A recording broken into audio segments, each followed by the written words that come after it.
جب تو کوئی چیز نہیں تھا. تو میرے لیے کون سا مشکل ہے؟ ٹھیک ہے. اب یہاں دیکھیں آپ وہ قد، اگر یہ پوائنٹ ذہن میں ہوگا نا آپ کے کہ ماضی قریب کا مفہوم یا تاکید کا مفہوم، تو انشاءاللہ تعالیٰ بات آپ کو واضح ہو جائے گی اور کلیئر ہو جائے گی. دیکھیں جب ہم نے جملہ اسمیہ میں تاکید پیدا کی تھی تو انا کی خبر پر مزید تاکید پیدا کرنے کے لیے لام تاکید کا اضافہ کیا تھا، ایسے ہی تھا نا. تو قد پر بھی اگر آپ اور تاکید ڈالنا چاہتے ہیں تو لام تاکید یہاں بھی استعمال ہو سکتا ہے، اور وہ آپ کے سامنے لفظ بنے گا لقد.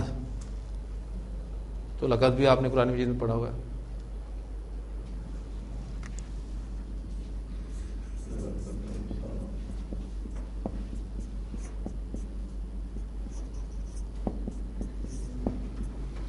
لقد خلقنا الانسان، یقیناً ہم نے. اب دیکھیں ترجمہ، آپ دیکھیں گے کہ ترجمہ آپ کرنا اردو میں مشکل ہوتا جا رہا ہے.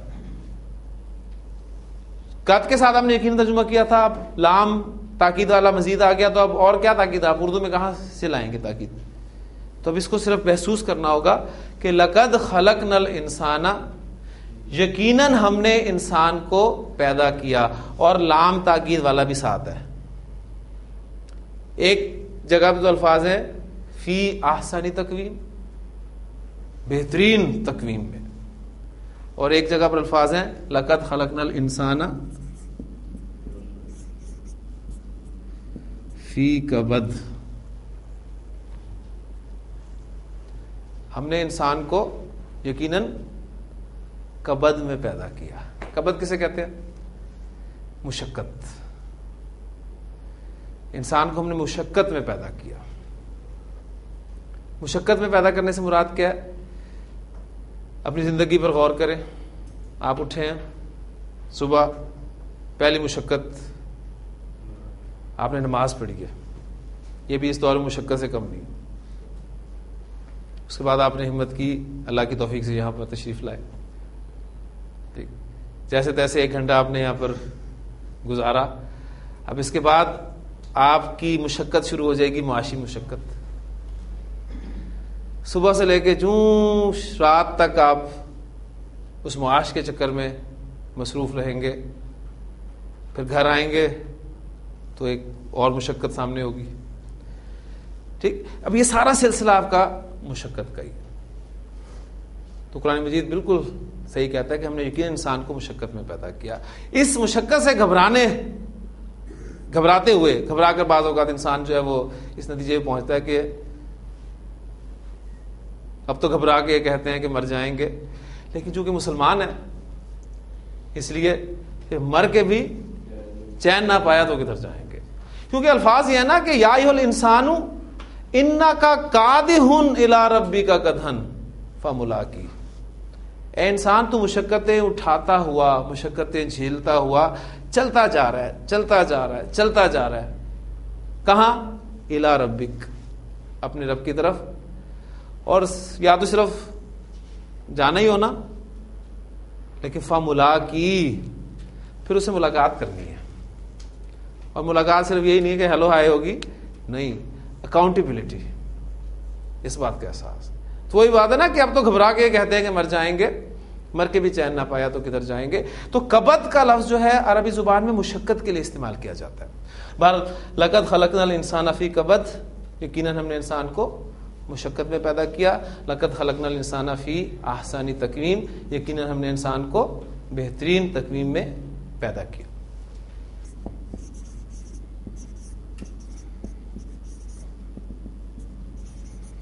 سورج طلوع ہو چکا ہے.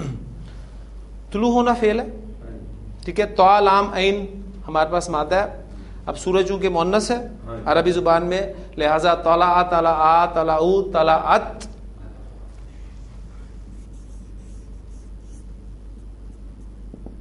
طلعت وہ طلوع ہوئی، لفظی ترجمہ ہوگا اس کا. سورج طلوع ہوا.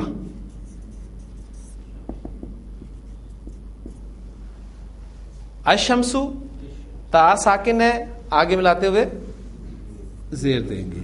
طلعت الشمس، سورج طلوع ہو گیا. ٹھیک, سورج طلوع ہوا. اچھا اب چونکہ یہ غیر حقیقی مؤنث ہے نا, اس لیے میں طلع شمس بھی استعمال کر سکتا ہوں, یہ چوائس ہے. وہ 4 صورتیں جو ہیں. اب آپ کہنا چاہتے ہیں سورج طلوع ہو چکا ہے, اس کے شروع میں قد لگا دیں. قد طلعت الشمس, سورج طلوع ہو چکا ہے.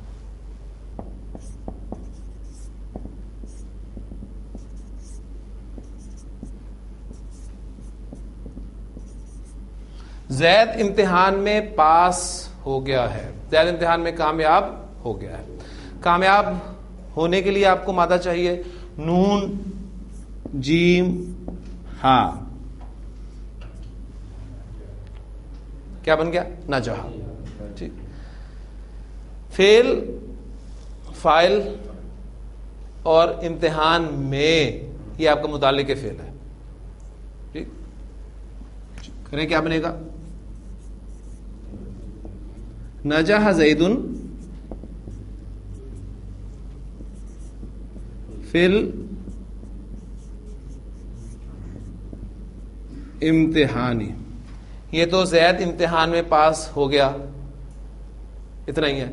اب آپ کہنا چاہتے ہیں ہو گیا ہے, ہو چکا ہے, تو قد استعمال کر دیں گے.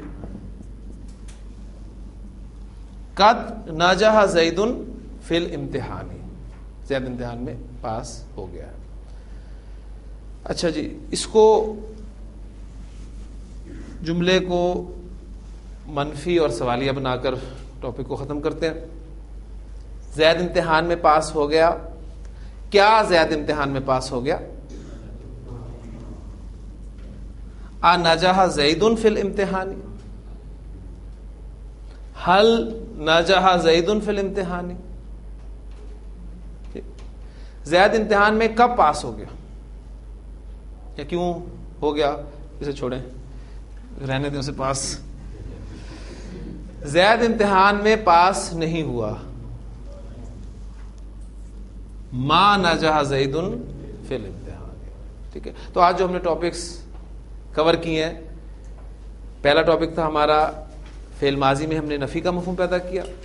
ٹھیک ہے, سب سے پہلے تو ذہن میں رکھیے گا وہ جو حدیث میں نے آپ کو بورڈ پہ کروائی ہے وہ آپ کو یاد ہونی چاہیے, اور الحمدللہ مجھے امید ہے کہ وہ آپ کو یاد ہو چکی ہے, آدھی سے زیادہ یاد ہو چکی ہے. آپ گنتی کر سکتے ہیں انگلی پر وہ 7 چیزیں کون سی ہیں.